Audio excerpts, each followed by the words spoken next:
Somewhat thin. I mean, I've said for a while that if and when the president does lose, there's going to be an enormous sigh of relief from on the part of many, many people who are in elected office in Washington. It may be a secret sigh of relief that they don't want anyone to hear, but I picked that up from by Republicans. You mean? By Republicans.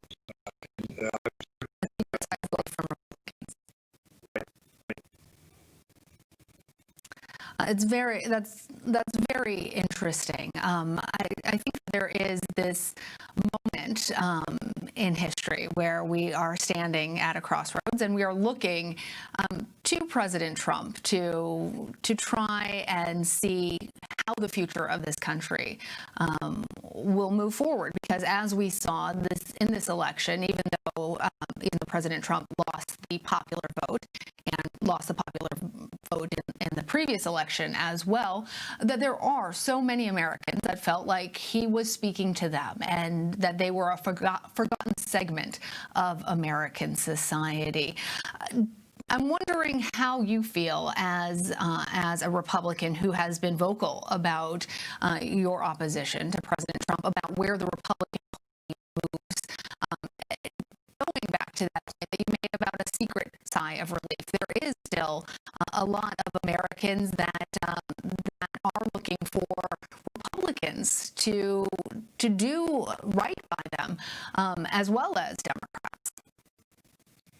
Well, I think that's right. And my hope is that the Republican Party that I knew and loved and worked under from all the way from the 60s when I worked for Senator Javits of New York, all the way through my term in the Justice Department, my term as governor, it was a fiscally conservative, welcoming, big internationally, it was for the United States to protect politics would stop at the water's edge, as Senator Vandenberg, who was chair of the Senate Foreign Relations Committee, and if there were going to be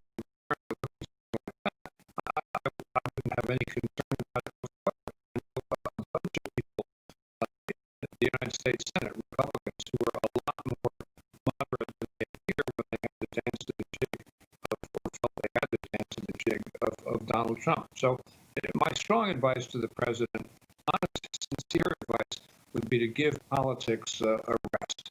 If he continues to project negativity, I'm sure he's just going to engender negativity coming back in the other direction. All right, Bill Weld, thank you so much for joining us. Thanks very much. I want to bring back our panel of Leslie Sanchez and Antoine C. Wright. Guys, we continue to check in with you as we learn more information, as we continue to get reactions. Leslie, you heard the conversation that I was having with Governor Weld. How do you foresee Leader McConnell working with President-elect Biden? I expect that to be tremendously successful. This is a very sophisticated senator who knows how to navigate the halls of Congress. You will see some gridlock. There's no doubt about that. But there is certainly a desire to move forward with meaningful legislation. I think you'll see things on infrastructure. You'll certainly see things on the HEROES Act, the second stimulus. A lot of states and municipalities need this. A lot of working class people, heck, a lot of Americans need this right now and should have been done in the last few months. It's really sad it wasn't. But I want to talk about a specific thing. There are so many on the right and the left who are nostalgic for another time in American history where there was the statesman like, if you're going to have a political battle, it's the white glove, slap across the face. That is not what we are in right now. This is a very